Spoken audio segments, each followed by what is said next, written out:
You are listening to This is Oklahoma, hosted by Mike Hearn, telling stories of Oklahomans and those that have made it their home. What's up, guys? Welcome back to another episode of This is Oklahoma podcast. Mike Hearn here, your host, back with another episode. Excited to share this episode with you today, but before we do, I've got to thank our sponsors. First of all, the Oklahoma Hall of Fame. They've been a huge part of this podcast for the last few years. So the Oklahoma Hall of Fame have been sharing Oklahoma's story through its people since 1927. For more information on the Oklahoma Hall of Fame, go to www.oklahomahof.com. And for daily updates, go to oklahomahof on Instagram and give them a follow. Our other sponsor today is Chickasaw Nation. Now, the Chickasaw Nation have sponsored pretty much everything in Oklahoma. They're a huge supporter of Oklahoma, and it's an honor to have their name and their brand supporting this podcast. So a huge shout out to Governor Anatobi for supporting this podcast. It really means a lot. Our third sponsor is Diffie Ford Lincoln down in El Reno. Now, this one makes me so happy because these guys are great friends of mine, play a lot of golf together. I've bought my cars from them, do most of my oil changes down there, have a cup of coffee, hang out down in El Reno. It's a good spot to go. And not only are they great friends, but they provide a great service. So for over 60 years, third generation family owned Oklahoma business down in El Reno. They're also in Bethany as well. So people in the Bethany area know the Diffies really well. But if you're looking for anything new, used, Ford, Lincoln, or whatever, I'm sure they could find anything you want. Check them out, diffieford.net, and then on Instagram at diffiefordlincoln. This episode is brought to you by the Doghouse OKC. Recently, I have been in need of some doggy daycare for my two pups, and the Doghouse have come in clutch. The team over there are incredible. They've taken care of my two golden doodles, and so it's been an honor to partner with them on the podcast and share the love. And the one thing that I do with the sponsors that I have is stuff that I use and recommend, like the Diffies with my car, Hall of Fame. They're awesome. Citizens Banks, where I bank. Chickasaw Nation, huge supporter of Oklahoma. And adding to that is the Doghouse. And so if you're in need of doggy daycare in the day or boarding overnight, they do grooming and other cool things too. But I've had a fantastic experience, and it's an honor and a privilege to share this with you too. So go to thedogHouseOKC.com and follow them on Instagram at thedogHouseOKC. And hopefully our pups will run into each other. What's up, guys? Welcome back to another episode of This is Oklahoma. Mike and here, host, back with another episode. We are up at Oakdale today. It gives me great pleasure to introduce our guest, Jami Smith, who is worship pastor here and has made a career in music for the last 30 years, which not a lot of people can say, so congratulations. Thank you very much. A lot of people will know you in the worship space and for singing, for sure. A lot of people, obviously, if they listen to this, that they're from this community and go to this church and are in this beautiful facility, get to hear you on a weekly basis. But we're going to dive into your story, hear about the career, where it happens, why you fall in love with music and Oklahoma and all the other good things. So thanks for having me. Excited to dive into your story. Do you remember that first moment when you're on stage or you're like singing in front of your family at Thanksgiving as a kid? I think I was 8 years old, and I sang a song called I Am a Promise. Okay. I think it was by the Gaithers, and people that have grown up in Christian music will know Bill and Gloria Gaither, especially if you were a kid that grew up in the 70s and the 80s like I did. The Gaithers were writing music that wasn't just hymns. They were writing what you might call something different, just more contemporary. And so I think they wrote this song. And so, 8 years old, I remember literally, as cliche as this is, practicing in my hairbrush at home and being very nervous. But did that, sang at church, had lots of encouragement from all my people there. You know, when you grow up in church, you grow up with a second family. Yeah. So you have your family of origin, and then you've got the spiritual family, and it's a whole bunch of spiritual mothers and fathers who watch you mature, and they love you, and they encourage you and want you to do whatever it is God calls you to do, if that's going to be singing or if it's going to be a teacher or a plumber or whatever. And my spiritual family there at that little tiny country church in Chickasha, Oklahoma, encouraged me. Yeah. So I think that was good positive reinforcement.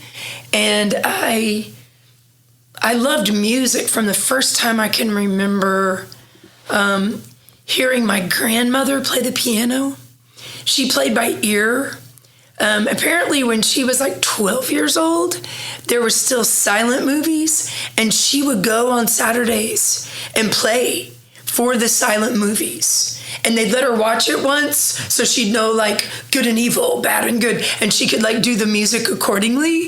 Isn't that crazy? It's amazing. And she got like free concession, free, watch the movie for free. She said it was the greatest gig ever. Yeah. But I remember her playing when I was a little girl, and she would play like Boogie Woogie, and I can't really explain it, but it was mesmerizing to me, the way that she played. So family, grandmother's musical, obviously growing up, that was a huge inspiration. Was mom and dad musical as well, and brothers and sisters? Yes, so my mom always sang in the choir. Okay.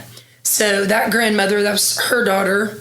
My dad's side of the family, I don't think there's a lot of music. I've not seen any or heard any, so I think it all kind of comes through my mom's side. My younger brother, Ryan, can sing and play the guitar really well. My older brother can sing, but he will tell you he can't. But I've heard him and he can. Yeah. So, yeah, we're musical. Growing up in church, my mom and younger brother and I would often do trios, which was just kind of basically consisted of 3-part harmony singing hymns.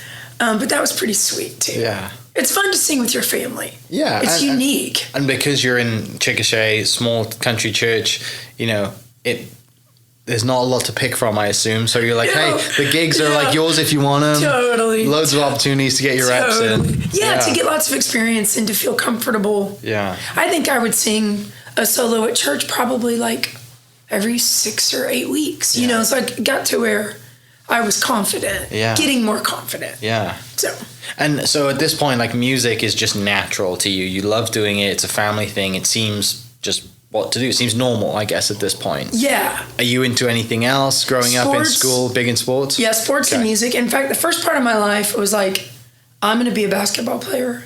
I'm going to go as far as a woman could go in basketball. And then about my 9th grade year, the high school, Chickasha High School, had this really accomplished, for Chickasha, our choir teacher was amazing. And so he had formed like vocal jazz ensembles, but then there was just this one prestigious vocal jazz ensemble, and you had to audition for it.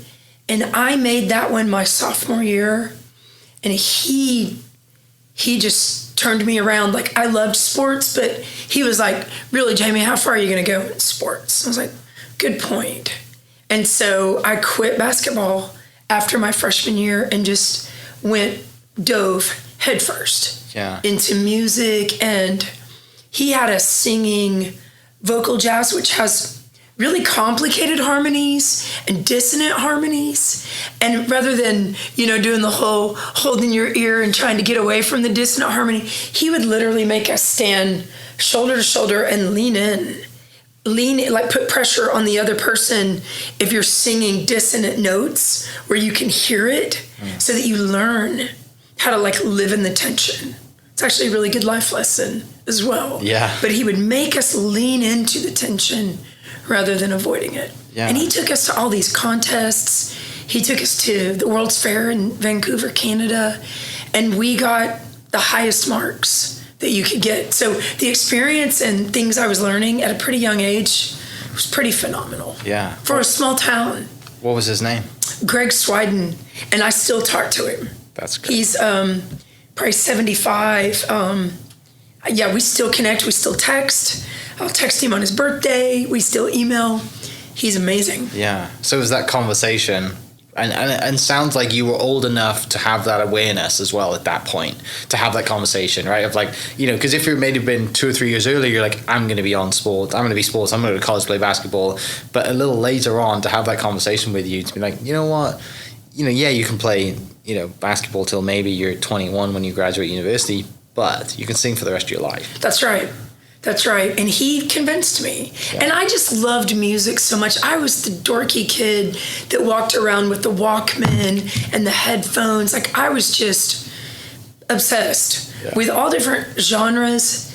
But really, I mean, truly, Christian music I loved the most. And that was because I had just also fallen in love with God somewhere around the 8th grade.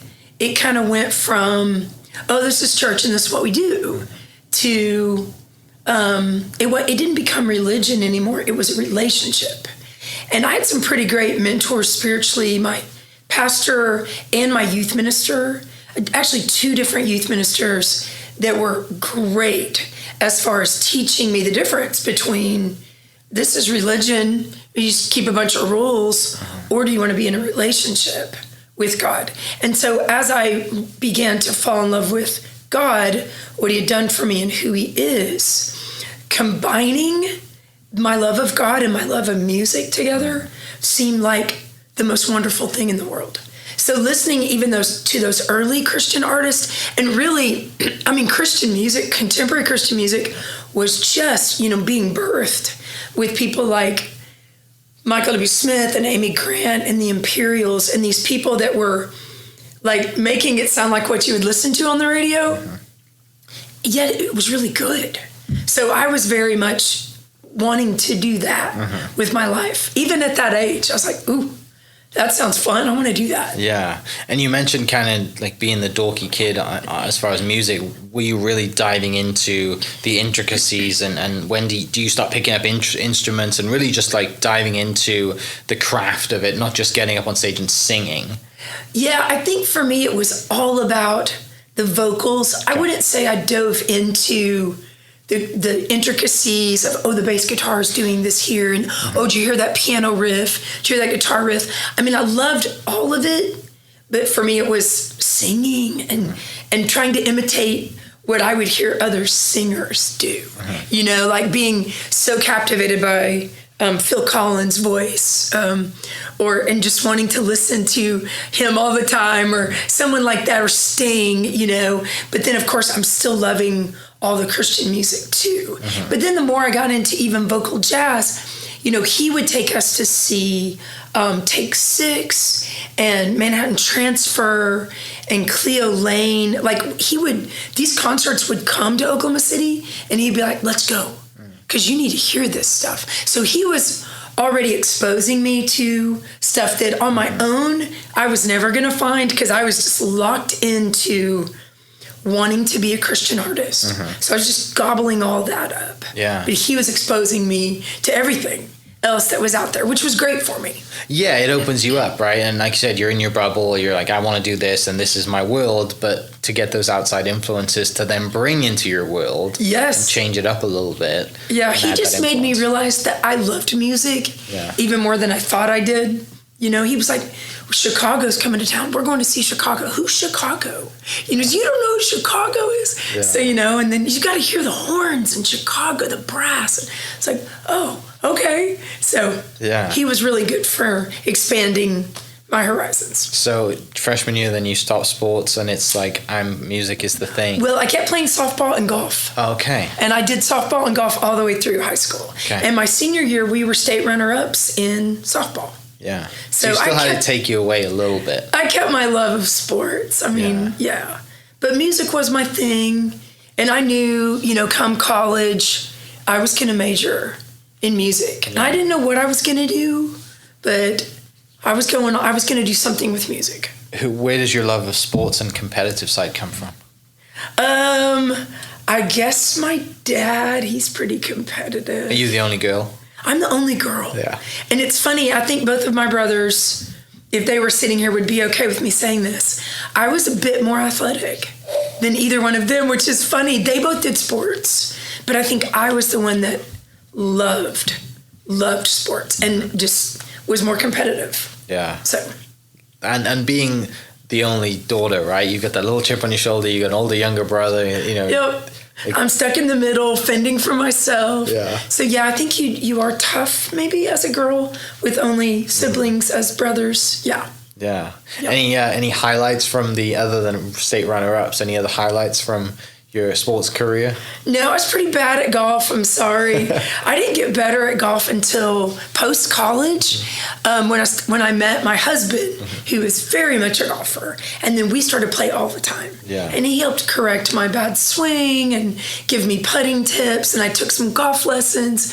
But in high school, I was just smacking that thing the same way I would a softball. Yeah. I had all kinds of problems. It's two different swings. It's totally different. It makes sense why you would like to play both, but also it's two totally different swings. Oh, totally different. Would make sense why your golf game suffered because your softball swing. Because I had played softball since I was like 6 or 7. Yeah. So yeah. Yeah, love that. So you mentioned you knew that you were going to college to study music.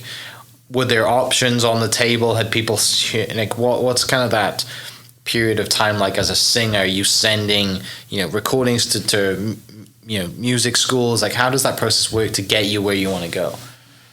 I think I knew there. I mean, I didn't know where I wanted to go. I had a few scholarship options here and there, but my pastor came to me and he was like, Jami, you want to be in the ministry. I'd known since I was about 16 that I wanted to be in the ministry. I didn't know how. Yeah. And in my church, growing up, women were the nursery workers. They were the children's ministers, maybe. They weren't often the music director. Although there was a period of time where we were in between music people and we did have a lady lead our music, which I think was probably, in retrospect, really good for me to see that a woman could do that. But growing up, small town Southern Baptist in the 80s, it's a man and he is conducting when people are in the audience in front of him singing hymns. So I don't know what it was like at SNU or what any tradition you may have grown up in was like, but he would just conduct and we did hymns. And then at some point he would turn around and conduct the choir for maybe a special music. And that was what he did. And he had training in that. But when I surrendered to the ministry, all I knew is I wanted to serve God. I wanted to give my whole life to him. There's a verse in the Bible that says, to whom much is given, much is required. And that verse just like landed on me at some point. And I was like, I've got a lot and I want to give it for God. And I want to, God, as long as you give me the opportunity when I can stand up in front of people, I want to point them to you. And I went in and out of seasons, of course, having an ego and all the different things that we deal with of wanting to point them to me too. But in my good days, like as Abraham Lincoln says, the better angels of our nature, when I was in my good moments, all I really wanted to do was point people to God because I knew what he had done for me. And so, okay, can I take this gift and use it to point people to God? So at 16, yes, to whom much is given, much is required. Here you go, here's my life. But you have to remember that my role models in music were not women. So it's like, how's this gonna look? So I did feel a little bit, patronized might not be the right word. I don't think they knew what to do with me. I think I was kind of a unicorn when I went forward and said, I'm gonna give my life to the ministry and it's gonna involve music. And they're like, okay, that's nice, Jami. But my pastor came to me and said, why are you not considering OBU, Oklahoma Baptist University? I said, I don't know. He was like, will you just go tour the campus? So I went and toured the campus. And while I was there, I was like, I knew it was like the Holy Spirit. I mean, it was one of those moments. Like, I think sometimes in our whole span of life, we can maybe count on one or two hands where we know God has directly said something to us. I think it may be different for some people. I'll say for me, it was one of those moments where I knew God was saying, you go here. So I did. Yeah. So, but I majored in music education to get a degree to teach school. Because really in the late 80s, that's what women did. They weren't really going into the ministry, especially not at a traditional school like OBU. All of the church music majors at OBU were men. So that's a little dip into how I started college and what that looked like. And so you go down to OBU, not too far from home, but far enough away. Far enough away. It was good for me to get away. Yeah. Yes. How was that experience? Good. I was pretty tight with my mom, maybe even a little too dependent. So to leave but only be about 45 minutes away, I could still come home on the weekends. But the more I got involved and planted in that community and loved that community, the more I stayed in Shawnee. Yeah. How was the music degree at OBU? So that was super interesting. The caliber of my professors was top notch. I think maybe what you probably experienced, or maybe we were talking about Zach Sutton earlier, who you interviewed recently. The caliber at SNU was phenomenal. What he experienced in the music department, I too experienced that at OBU. My voice teacher, my choir director, all of my professors were phenomenal. In fact, my freshman year of OBU, my first semester, I was dating a guy back home in Chickasha. So I just decided every Friday morning I was going to get up and go home and spend the weekend with him, and I'd skip class. And I was skipping every Friday morning, not realizing that she was giving a quiz every Friday morning. So at the end of that semester, I had a passing grade by 1 point, but it was within this parameter of where she could pass me or fail me. And she failed me. And it was the first time in my life that I wasn't successful at something, and also music. And it was a music class that she failed me in. And it was a great wake-up call to go, this might be a little harder than you thought. You might need to actually commit to studying and applying yourself. So all that to say, loved my professors, loved what I learned there. They educated me so well for what the degree was for. But the degree was to go into the classroom. I mean, I was certified to teach K through 12th music. But after I'd done my student teaching, I knew that's not what I wanted to do. I still had this call, this in my heart to be in the ministry.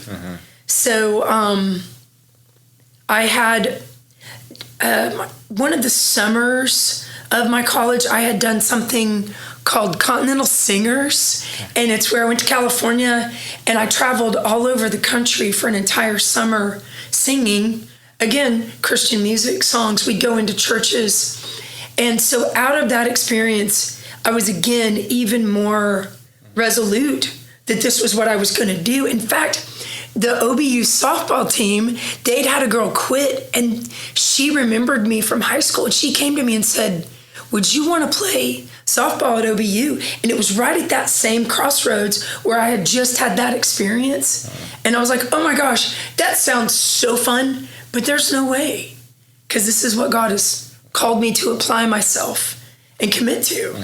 So the next year, so the campus minister had put me on a team of planning worship for our campus. And I had never sat around and just planned a worship service.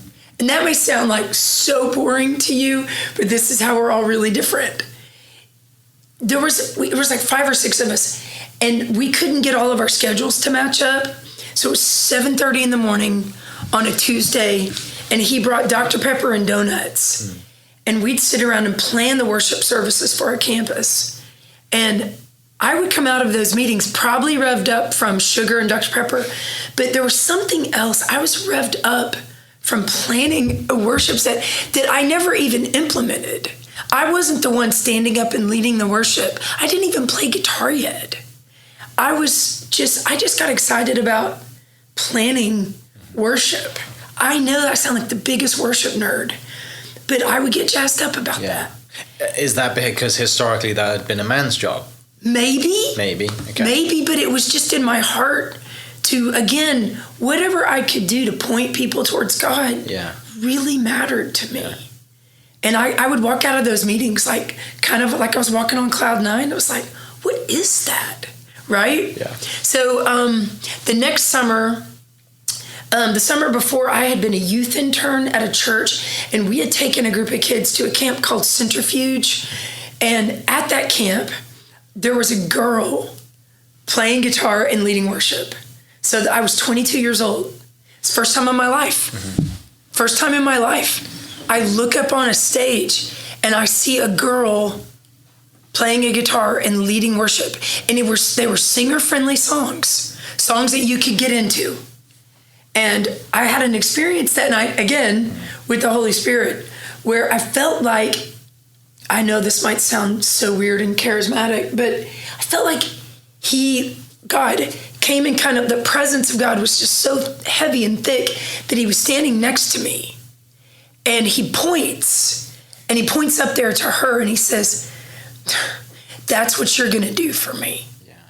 And I was like, whoa. I was like, I don't even play guitar. And I remember it was like it was yesterday. That's what you're going to do for me. I was like, what? So I go back to OBU. I'm still working on getting my degree. That's in the back of my mind. That camp, Centrifuge, they come to our campus to interview people.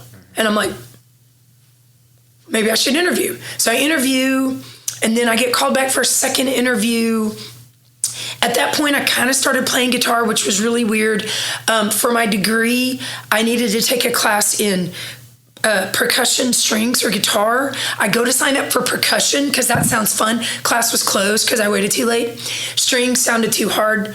I bought a guitar at a garage sale and signed up for the guitar class thinking, I'm going to hate this. I had been taking piano for years and was never very good. It just didn't click. And so I get the guitar, garage sale, take the class, and it clicks.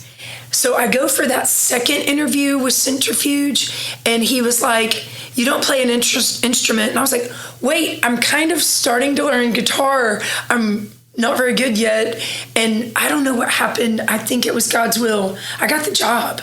So literally that very next summer, from the experience where he was like, you're going to do that for me, I was doing that. That was you. That was me.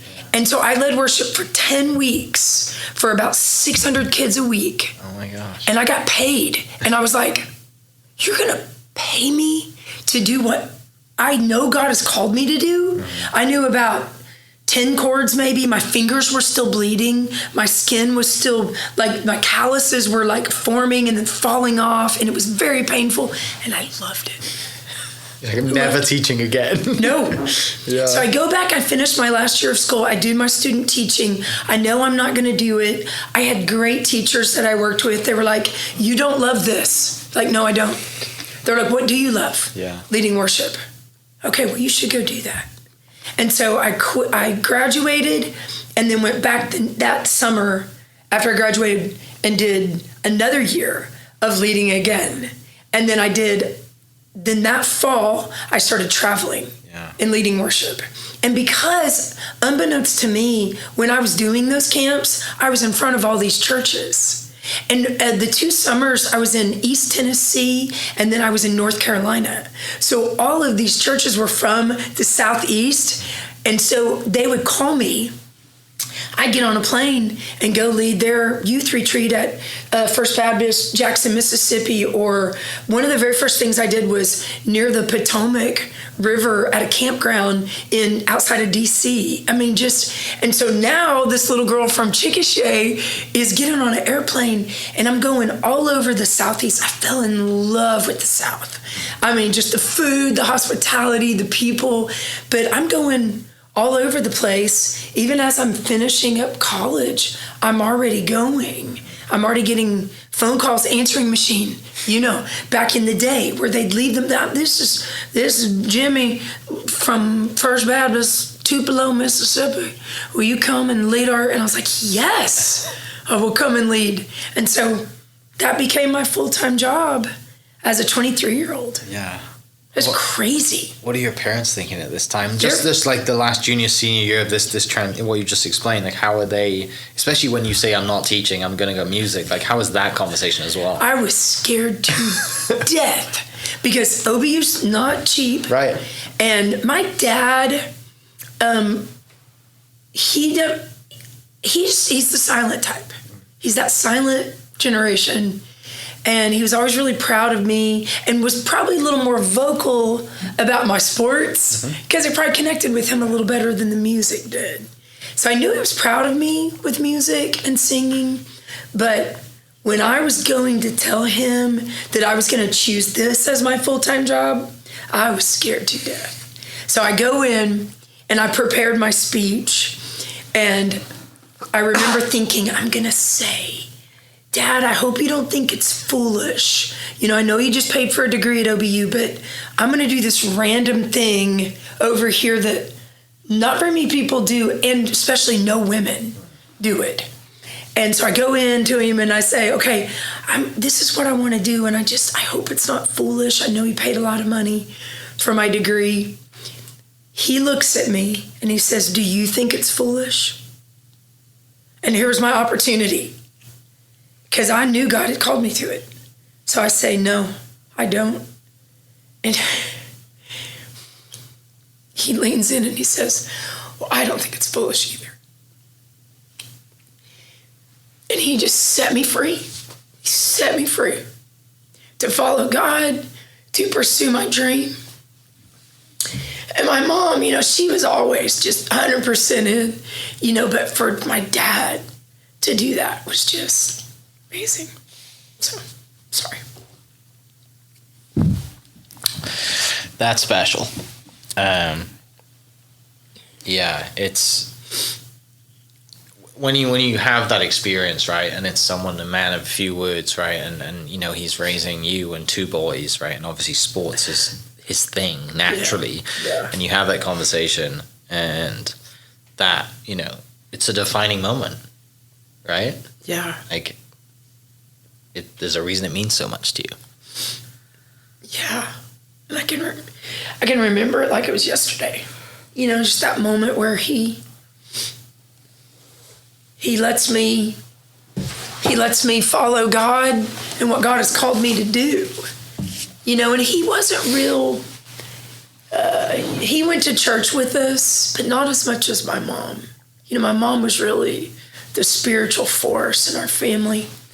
So to have him not only set me free in music and in a job, even though he just paid for all that years of school at OBU, but to even also affirm that I was going to go into the ministry was pretty special. Yeah. Yeah. So I'm traveling all around the country.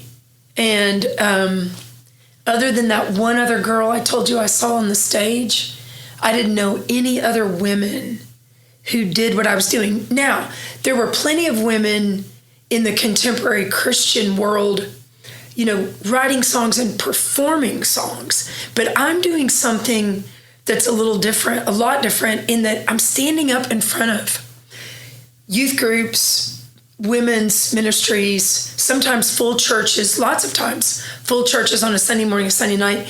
And I'm doing songs where I'm inviting them to sing with me. And it's not just hymns anymore, because at this point also the Baptist churches are having a dramatic shift where they're going from piano and organ and hymns and choirs. They are shifting. It's dramatic, but it's slow because they're shifting to doing contemporary worship. Yeah. And so I'm kind of a forerunner for that. I don't even think I realized it at the time, but I'm definitely a forerunner for women and contemporary worship. And I could not have told you I was a forerunner. I didn't have that insight. All I knew is if God was going to give me the opportunity, if Bubba was going to call me and have me come and do this at his church, I was going to do it to the best of my ability. And it was going to be calling people to know that God loves them and he forgives them and he can heal them and he can save them and he's got a plan for their life and he is for them and not against them. Mm-hmm.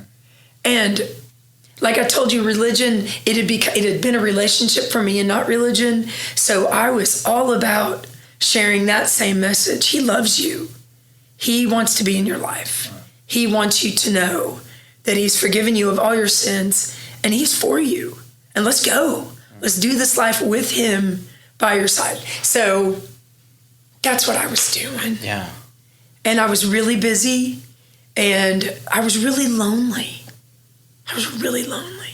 Yeah. Because my first 2 to 3 years, I didn't make enough money to take a band with me. I just made enough money to pay my bills, pay my car insurance, pay my rent, buy food. And I was thrilled out of my mind that I was making any money at all, doing what I love to do. But I was pretty lonely.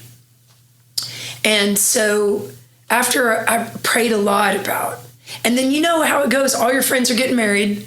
All your friends are starting to have kids. All your friends are doing real life. Yeah. And I was doing this weird life where I'm out on the road. Like I'm at this place this weekend, and I come home for a little bit, and then I'm at this place the next week. I come home for a little bit, and I'm at this place the next weekend, and so on. So, I mean, God provided friends. There was another band in town that was also quickly finding a lot of success, and I was really good friends with them. The band called Mercy Me. Okay. And so we were tight, and so God provided, but there were times in there that it was tough. Like, this is my dream job, and yet I am by myself a lot in airports, at campgrounds. And people love campgrounds. Like, they love to take their youth group to campgrounds, and so you're staying in some random, not comfortable bed campground. So it was awesome when I started to make enough money where I could bring in a few musicians.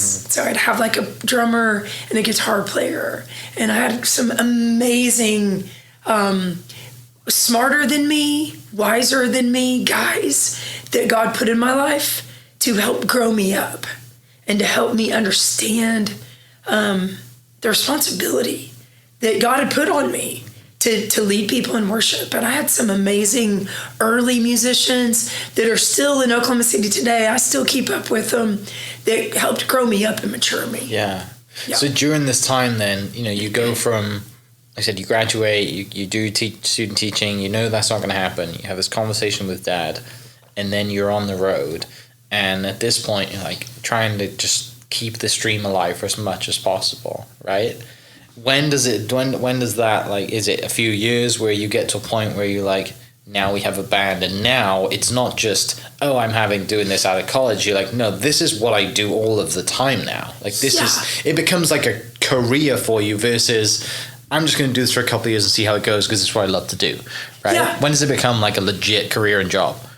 I don't know. I think, in your mind, Mike, I think you do think, I don't know how much longer I'll get to do this. Like, third year, after 3 years, and my calendar continues to be full, and I continue to get phone calls.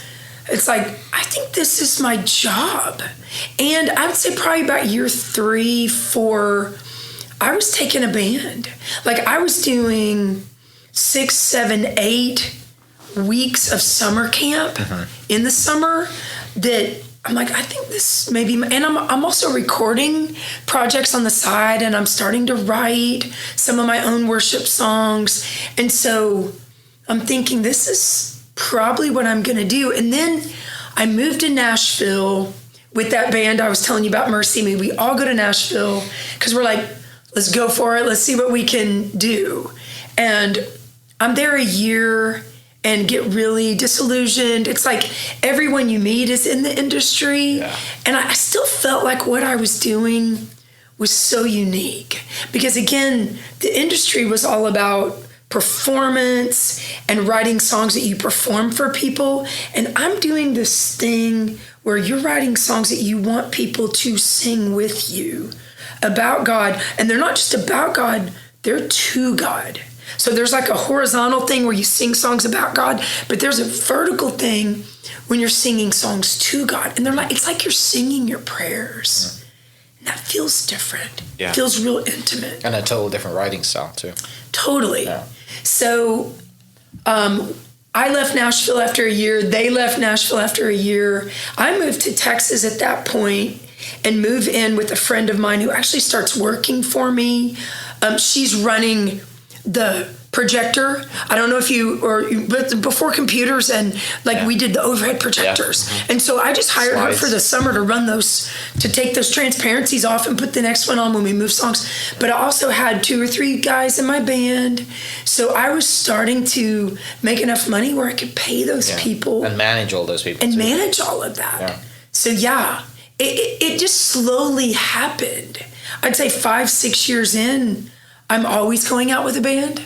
I'm buying a laptop. We're carrying around a projector. We're showing the words now. I'm hiring people to do that. I hired a girl to work for me in '99 to be my full time to do all my booking, and just the thought of literally that's all you do is you work for me and you do my booking was like, I hope the bookings keep coming. I hope people keep calling. And now, but this time we're into emails, and so we're getting emails. And so she worked for me 5 or 6 years. She had her second baby. She moved. I hired another girl who ended up working for me 6 or 7 years. Same thing. So it was and at one point, I had my drummer on a salary full time, my bass player, the girl doing booking for me, and me. So I'm having to make enough money a month to pay 4 salaries. Yeah. And there were nights that I would lay in bed and go, well, thank you, God. It worked out this month where we made payroll and we had extra. And, it's just I had a career doing that. I guess I left out in '99. I signed with a record label. Okay, so you were writing and recording songs and with the goal of putting your own stuff out, obviously, this whole time as well. Yeah, so, I just kept advancing, kept trying to get better and better. And then in '98, '99, a record label kind of recognized what I was doing, signed, ended up spending 7 years with them, I think, released 3 projects with them. And they were wonderful in that they never, they probably helped me become more known nationally. And at least 2 of my projects of the 3 that I did with them got a lot more national attention. A couple of songs got on the radio, but I think what I was doing all over the country. Because at this point I've gone to places like Alaska and Seattle and California numerous times. It wasn't just your the Baptist Bible community. Belt or my Baptist community that I had initially started with that camp, that was Baptist in its roots. So I was going all over. I'd gone overseas a couple of times. We led worship in Australia twice, New Zealand, Belgium, Holland. Got to go to Moscow. That was really an incredible experience. So I was getting to do some really, and I think the record label did just take what I was doing and advanced it kind of on a national scale, because they had almost like a mailing list where they would send out 30,000 or 40,000, 50,000 of your CDs of that project if they chose you to go out on that mailing list, and they chose my final project that I did with them to go out. And so I think that's where I did get a little bit more recognition in the music industry world, but still, even at that time, the worship music industry was just beginning. We were kind of some forerunners for that. In fact, I did a conference a couple of months ago, and this has never happened to me, and it so touched me. A young man was in the band. He's probably 28 years old, maybe 30. He's a well-known producer for contemporary worship stuff today. And I was leading a song with that band, and I turned around and he goes, "Who are you?" And I said, "What do you mean?" And he goes, "Your voice is so familiar." And I said, "Well, I'm Jami Smith." And he goes, "Oh my gosh." And the very next thing out of his mouth was this. This is what really got me. He goes, "We stand on your shoulders."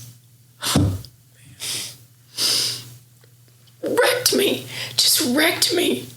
Because when you're out there doing what you're doing, you're just doing it because you want people to to worship the Lord. But now the worship industry is just so massive. And we were the forerunners. Yeah. But again, I didn't really know that's what I was doing, especially even for women. I didn't know that's what I was doing. I just wanted to do it. It was just my passion. But when he said that, I just immediately, my eyes filled up with tears. And I was like, I guess so. So. Yeah. Well, when you're in it, right? You're in it, you're grinding, you're doing your thing, you're traveling all over the world, you have all this stuff, you're managing your team. The last thing you're thinking about is that impact, right? Because if you do, you start maybe getting outside of your head and look at me, I'm the big I am. Yeah. You don't have time to do that, right? And then you've also got your band keeping you kind of in check as well, or label, or all this pressure to add in as well. And yeah, I'm not surprised that kind of floored you, because it probably was the last thing you expected to be said. That's right. But it brought it right back down to that reason and that girl you were when you saw that girl on stage. Yeah. You're like, yeah. And however long that was. And that's when he called me to do it. Yeah. And when you're doing it for God, you just want to please him. Yeah. So you're not thinking about, oh, look at me, I'm hot stuff. You're just like, I want to do this for you. You're the best thing that's happened to me. And I'm going to point others to your love. Your love, it's not like human love. It's not fickle. It's not here today and gone tomorrow. It's constant. It's faithful. That's what I want to point people to. Yeah. So. When was that first phone call that you got either from the label or from an invite to, hey, we want to take you out of the country? And you're like, wait a second. Yeah. You mean, out of the getting on a big plane, Yeah. When was that? When I went to Australia. Okay. It's a long flight. It's a long flight. It was 2002. And they wanted us to come for Easter. Okay. So we went in April, and it was mind-blowing. I mean, he'd set up all these churches for us to lead worship in. I led worship at a church in Sydney. And I had no idea that Sydney was so diverse in its nationalities. I had no idea that so many people from Asia come to Sydney. And there were flags, I remember, hanging from the ceiling of this church, just representing probably 12 to 15 different countries. And they represented people in that congregation. So for a country white girl from Chickasha, Oklahoma, to look out and to see all these different nationalities worshiping together was a picture of heaven for me. And I'd seen it traveling, because when you travel outside the Bible Belt, I'd seen more of that. I'd seen more black and white. I'd seen more Hispanic. I'd been exposed in California to different nationalities worshiping. But Australia might have been that moment in Sydney, with all those flags hanging from the ceiling and all these people worshiping. And when we got done, we got in the van with the pastor of that church, and he said, hey, did you see that guy on the front row? He's from Indonesia. And I said, did I see him? Yeah, he was louder than I was, and I had a microphone. But he was singing every worship song that we were leading at the top of his lungs. And he was like, well, I don't know if you know, Indonesia's pretty much 99.9% Muslim country. And if you choose to be a different religion, particularly if you choose Christianity, you'll probably be disowned by your family. That guy's been disowned by his family. And that's the way he worships. And I remember feeling like, I don't get it. If my family disowned me, would I still follow God? Yeah. If everything I ever knew, if I had to leave my country of origin, would I still follow God? But he is burned in my mind, the way he raised his hands and sang, tears down his face, huge smile on his face, the way he was in. Because worship is enjoying God and all that he is and all that he's done for us. And that's what he was doing. And yeah, so those experiences overseas, they are shaping, and I don't forget them. My brother was a missionary in Turkey for 4 years, and so I got to go to Turkey 4 different times. Same thing, not very many Christians in Istanbul, Turkey, but the ones who are extremely committed. and extremely faithful. And it's very convicting. Yeah, and you have, like, the only people who have traveled understand that. True. Right? Doesn't matter if it's worshiping or not. Like, travel in general, meeting people from all over the world and understanding different cultures and the way people live their lives. You can't experience that through your phone, through the internet. You have to go and be there in person and be in Istanbul and smell, and taste and all see of the things, and experience. right? Yes. Like the markets and the people, and you just like the noise of it all, right? And it looks very busy, and it is. Yes. And it can be overwhelming. Yes. Right, but you can't. You have to go, and I tell everybody, like, just get your passport and jump on a plane. Yes. It's worth it. Yes, we take our kids, we've committed to taking them overseas every 2 years. Yeah. And we've kept that. We've got to get them out there and expose them to different things. It's very important. I know what it did for me. It just made me more well-rounded, made me appreciate things in a new way. And even just appreciating the way I was raised. It was not perfect. Even raised in kind of a religious, legalistic environment, that made me fight for what I wanted in my relationship with God. So just all of those things. But travel is huge for that. It's huge. In this whole timeline, how do you meet Justin? So I traveled from 1993 until 2006. Is when I meet Justin. Yeah. So I am 36 years old. And from about the time I turned 30, I'm like, is this on? Lord, I love this. I love this job. I love this job. But I would love to also be a wife and a mom. Because I loved my mom. I loved watching her mother us. I wanted to be that. So I take a job at a church here in town in 2004 that they do a traditional choir robes, orchestra, mostly hymns. They want to also offer a contemporary service. So they hire me to do the contemporary service. But I was never on staff at the church. I was an artist in residence or contract labor. I gave them 35 Sundays a year because my traveling ministry was still pretty robust and I wanted to keep traveling for all the reasons we just said. I love it. Even if it's church in Seattle or church in, El Paso, Texas, you just learn so much. So I give them 35 Sundays a year and I do that for 6 years. And they get their contemporary service kind of established. Yes, this is going to work for our people. And then they end up hiring a guy full-time. They end up building facilities to do their contemporary worship. And they still do that today. They have traditional and contemporary. So I got to be a part of that, which was really amazing. But when I meet up with the guy to sign the contract to do this, to give them 35 Sundays a year, I had been praying and asking the Lord, I really want to get married, have kids. And I sit down with him, we're talking, I'm kind of getting to know the vibe of his church. And I'm like, how many people go to this church? He's like, about 6,000. And I was like, wow, is there anybody? And this was risky of me to say, but I was like, you know what, I'm just going to say it. I've been asking the Lord for it. I'm just going to ask this guy. Do you know of anybody in this church? At this point, I'm 33, 34. Is there anybody in this church that is single and that you're like, he's a great dude and you would want to set him up with me? And he goes, yeah, there is. And then 2 years go by. And I'm like, he forgot. Yeah. It's never going to happen. So now I'm 36. And he calls me one day, hey, we need to get together and do some planning for the worship services. Great. Because remember, I love planning worship. And he's like, we get together and we're planning some stuff. And then he goes, hey, do you remember when you asked me if I had a guy that I could set you up with? I go, yeah, bro, that was like 2 years ago. I was sure you completely forgot. He was like, I never forgot.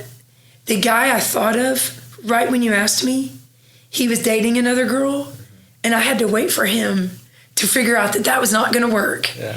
And as soon as that he broke up and I could talk to him about you, it was Monday. That was a Monday. He was like, can you go out on Wednesday with me and my wife? We'll do like a blind date. Like, we'll go with you so it won't be weird. And I was like, what? Oh my gosh. So I had just turned 36. We went out on our first date and we dated almost 2 years. We dated exactly 2 years and then got engaged. Yeah. And got married. Oh my gosh. So, yeah, so God gave me those desires of my heart. Yeah. Which still to this day, every day. We've been married 16 years Friday. Yeah. It's coming up this Friday is our anniversary. And I still look at him and both of our kids, and I waited a long time. I was 38 when we got married. Yeah. So I waited a long time. And I look every day at them and I say, God, I don't deserve it. They're amazing people. I live with 3 amazing people. Yeah. And I'm so blessed that they're mine. That's awesome. Yeah. There's also a lot of hope out there for people listening. That's that right. have kids That's or are right. in their That's 30s right. that haven't found somebody And yet. I tell you what. No rush. Jesus says, ask. And he says, you have not because you ask not. I asked. I wore him out. Yeah. I wore him out. There's a great parable in the Bible where it talks about this woman who just wears out this guy with her request. And Jesus said, you know, how much more is your Father in heaven wants to bless you? But he's saying, be persistent in your prayers. Yeah. And so I think that was really good for me to learn that. I journaled. And I mean, I think I've got about 6 years of journals where I'm asking the Lord on a regular basis. I love this job. I love what you've done for me. I love pointing people to you, but I would love to be a wife and a mom. So I feel overwhelmed at God's generosity to me. Are the kids musical? They are. They're extremely musical. I say this all the time. They're better than me. Justin's not musical. He can sing. He will tell you. Okay. He has a choir voice. He was in choir all through college, took voice lessons, loved it. It's just like a love. Yeah. But he will tell you he is the 4th worst singer in our house. Yeah. Yeah, he's like, without a doubt. And he's like, and I think I'm okay, but I'm the 4th worst singer. Our daughter is super into musical theater. Like, she's got a pretty big part in Les Mis coming up in January. Like, she's Eponine. That's a pretty big part. Okay. Griffin this weekend is Gaston in Beauty and the Beast. Oh, wow. And that's coming up this weekend. So they are talented. Maybe even more than they even know yet. Yeah. You know what I mean? Like, I remember being in the car when they were both little and hearing them harmonize. Like, without telling them, here's what harmony is, they would just intuitively do it, like at age 3 and 4. I was like, oh my gosh, these kids are good. So that's fun. Yeah. I'm going to be on the sidelines cheering for them the rest of their lives. Right. And you're fighting the coach in you, right? That's like, the older parent to be like, no, you need to do this. Like, no, just let it happen naturally. I do sometimes. A little direction here and there. But I do fight that, but they're in the musical theater world, which I never did. So I do feel like I don't know a lot. So I'm like, I don't know, ask your voice teacher. I don't know, ask your director, because that's not been my world. My world's been this very... not isolated, just a narrow window of, I use music to lead people in worship. So obviously music is this big, but I've really honed in my skills and my passion for right there, if that makes sense. Yeah, so I'm going to ask your director, I don't know. Yeah. Oh, I love that. That's really cool. Do they play golf too? Softball, golf, the athletic? Griffin is Griffin's a golfer. Fanatical about golf right now. Fanatical. You guys need to go play. Yeah, we do. He's got a great swing. Yeah. He just had a lesson. He's like moving his head a little. You would know all about it, but they videoed him, but he's got a great swing. He just turned 13.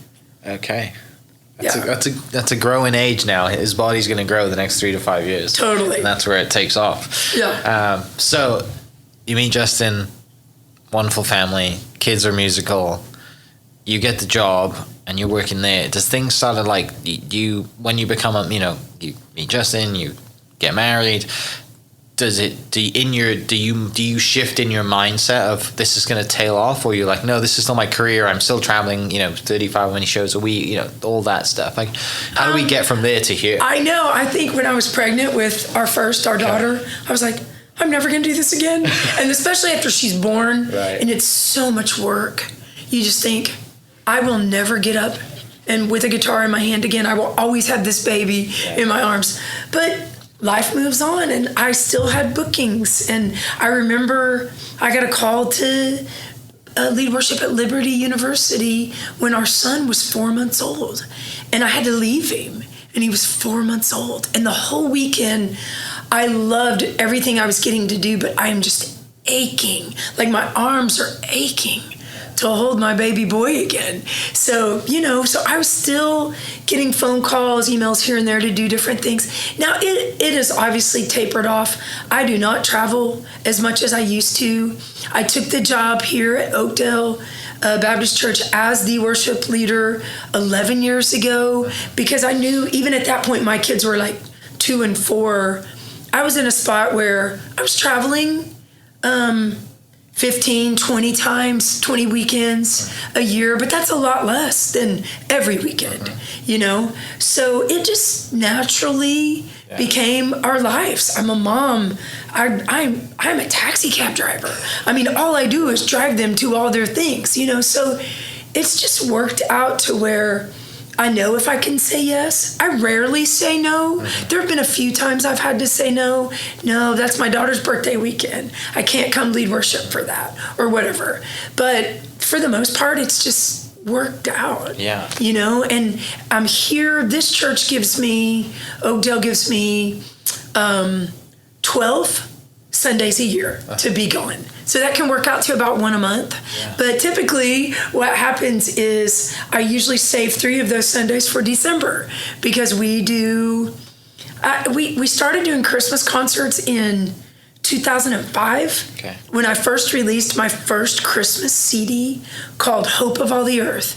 In 2005, we did 3 Christmas shows. And then the next year we did maybe 3 or 4. Yeah. And the next year we did a few more, and all of a sudden it's 2024, and we have played Christmas every year except the year my daughter was born, because she was born in November. We've done Christmas, and so we have 10 Christmas shows this December. And what's so fun about those, Mike, is that it's a little bit of a break from what I normally do, which again, what I normally do is lead worship. And now instead, I'm getting up there and we're performing Christmas songs. And there's still a worship element to it, because I'm a worship leader in heart and always will be.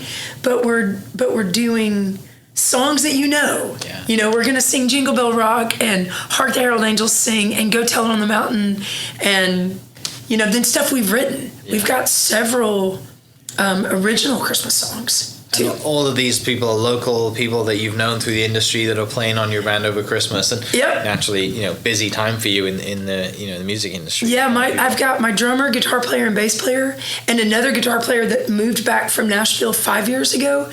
Those first 3 I named have been with me for 20 years. Zach's been with me, keyboard, piano, for maybe 8 or 9 now. Oh, wow. Yeah, a long time. Maybe he could tell you for sure. Yeah. Maybe 7. And then the guy that moved back from Nashville has been with me 5. But he was with me prior to his time in Nashville. So yeah, it's a big family up there. Big family. That's why I was telling you before we started the podcast that I wrote a song for my mom, who's now passed away. Uh-huh. And we're just such a big family that the song is about how sad I was after she was gone and how hard that is, but how God has a plan in all of it. We don't always get to see the plan. We still live with the hurt until the day we die. So I wrote this song kind of about that. And I know all these people in my band, they've lost people too. So we put together a video of pictures of them. I said, just text me pictures of people who made you who you are. I mean, and they did. And so we're going to have a video in our Christmas concerts that will show people, some people are still alive in the video, people that made you who you are. And then some people that are passed away that made you who you are. Yeah. And that's going to be, and several band members have people that are very important to them that have passed away. So have the kids joined you on stage yet? They have. Okay. They have. In fact, so we just released my third Christmas album. We did one in 2005, we did one in 2011, we did one in 2022. And on my third one, they all sing on some kids' choir stuff, but then our son has a moment in the middle of Little Drummer Boy where we grab a hymn and we plopped it right in the middle of Little Drummer Boy, and he sings it. Yeah. And he was like 9 or 10, and it's precious. It's precious. It's got this beautiful voice. So yeah, but they joined me on stage. In fact, we're going to do a Christmas concert in Florida on December 1st, coming up next week, and they're going to join me on stage because he wanted me to bring my whole band, which I couldn't afford to do. So I'm bringing 2 band members, and then I'm bringing my kids because we're going to go to Disney World, right? Because it's in Orlando or near Orlando. So I said, guys, since I'm going to buy your tickets to Disney World, you've got to hop on stage and sing for your supper. Yeah. And they were like, okay.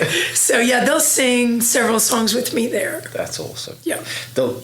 The thing I love, like people ask me about doing this, right? Like, what's the best thing about it? Who do you get to meet? You must meet all these awesome people. It's being sat here for an hour and listening to you literally have full circle moments this entire hour, right? Like you talk about, and it's making me emotional to think about it because I'm thinking about all the full circle moments I've had with my family, right? And it's mostly related around golf. But, like being on stage with, your brother and your mom when you were a kid. Yeah. Men being the worship pastor, and now you're a worship pastor here, right? Like there's so many examples. And you can listen to this and not be a person of faith at all and still take away so many awesome things from this, right? That's just super prevalent in your story. And it is in other people's too. But yeah, it's moments like today make me love what I do. So thank you. And my younger brother will do the Christmas concerts with us. Yeah. He still sings with me. It's special. Music is special. Sport is special. Yeah. And I think the main thing that I would love people to take away from this is, when you feel that thing inside you, maybe you can't can't explain it, don't know what it is exactly, but you have this knowing that I should go do this, like you had, like you've got to go talk to Dad about. Like, there's a reason that you were nervous to go do it because it meant so much, So true. And so, yeah, it's awesome. I know we could sit here for hours talking about stories and sharing some things. I'd love to hear you just finish up talking just kind of about Oklahoma music at the moment, where it's going, how you fit into it, and also just kind of telling people that are listening, like, we have great musicians here all of the time. Zach talked about the Oklahoma Opry a little bit when he was on. Darcy did the same thing. That's coming back. But it's not just that. You got UCO Jazz Lab and all of these other great music kind of places here. Everyone always thinks of Vince Gill and Garth Brooks and the big mega people, right? But we have special people that you can see pretty much every weekend. We really do. And I would say go. Yeah. Get out there and experience it. Go to the Jazz Lab. Go to the Blue Door, which is down by OCU. A good friend of mine, she also does the Christmas concerts with me. You should interview her. Casey Clifford. Okay. She's a folk artist. She does shows at the Blue Door. And she just pops in and does all my Christmas shows with me just for those 3-4 weeks out of the year. But then the rest of the year, she is a phenomenal songwriter and does shows at the Blue Door on a regular basis. But yeah, go see what is happening. I mean, my guitar player, Randy Sanders, is in a band and they play all over town and they're phenomenal. I mean, we just have amazing musicians in our state. I mean, we just do. So I would say get out there and enjoy it. Yeah. Because you haven't interviewed Brennan Hunt. You need to interview Brennan Hunt. He He lived in Nashville. He was a lead on Broadway for a show. He's somebody else that, just as far as a music, Oklahoman, they're out there and they're incredible. So much talent. Yes. Finishing up then, where is the easiest place someone can listen to you sing today? Well, all of our music, all of my music is on Apple, on iTunes, on Spotify. Jami Smith. It's Jami without an E. That's a common misspelling. So it's just Jami Smith. Every Sunday morning, almost, I'm here at Oakdale Baptist Church leading worship. This Christmas season, we have 10 shows. You can see all of those on my website and on Facebook. We have a little thing that we're posting. So we're all over the state, but I think 3 or 4 at least are in the metro area. Great. Yeah. Awesome. Well, I wish you all the best. Safe travels down to Florida. Thank you. Have a great time at Disney with the kids. Do all of the rides and, do that whole thing because it is a magical place. It is. So yeah, enjoy that with the kids. And for people listening, I will post a link to Jami's website and social media in the description. You can go listen to that right now. And we'll catch you next episode. Cheers. Hope you guys enjoyed that great episode. Thank you so much for listening. As always, huge shout out to our sponsors, the Oklahoma Hall of Fame, sharing Oklahoma story through its people since 1927. For more information on the Oklahoma Hall of Fame, go to www.oklahomahof.com and follow them on Instagram for daily updates at oklahomahof. Our other sponsor, the Chickasaw Nation, amazing sponsor. They do amazing things for the state and they're always sponsoring something in Oklahoma. They're a huge supporter of Oklahoma, and without their support we wouldn't be able to do what we do. And our third sponsor is Diffie Ford Lincoln down in El Reno. Now this one makes me so happy because these guys are great friends of mine, play a lot of golf together. I've bought my cars from them, do most of my oil changes down there, have a cup of coffee, hang out down in El Reno. It's a good spot to go. And not only are they great friends, but they provide a great service. So for over 60 years, third generation family owned Oklahoma business down in El Reno. They're also in Bethany as well. So people in the Bethany area know the Diffies really well.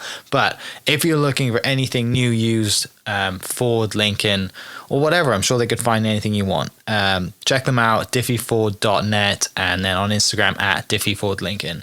This episode is brought to you by the Doghouse OKC. Recently, I have been in need of some doggy daycare for my 2 pups, and the Doghouse have come in clutch. The team over there are incredible. They've taken care of my 2 golden doodles, and so it's been an honor to partner with them on the podcast and share the love. And the one thing that I do with the sponsors that I have is stuff that I use and recommend, like the Diffies with my car, Hall of Fame. They're awesome. Citizens Banks, where I bank. Chickasaw Nation, huge supporter of Oklahoma. And adding to that is the Doghouse. And so if you're in need of doggy daycare in the day or boarding overnight, they do grooming and other cool things too. But I've had a fantastic experience, and it's an honor and a privilege to share this with you too. So go to thedogHouseOKC.com and follow them on Instagram at thedogHouseOKC. And hopefully our pups will run into each other. Thank you for listening. We are inspired by those around us and hope that you are too. Make sure you subscribe to this podcast on your favorite podcast platform and leave us a review so we can keep telling your stories. For more great Oklahoma content, follow This Is Oklahoma on Facebook and Instagram.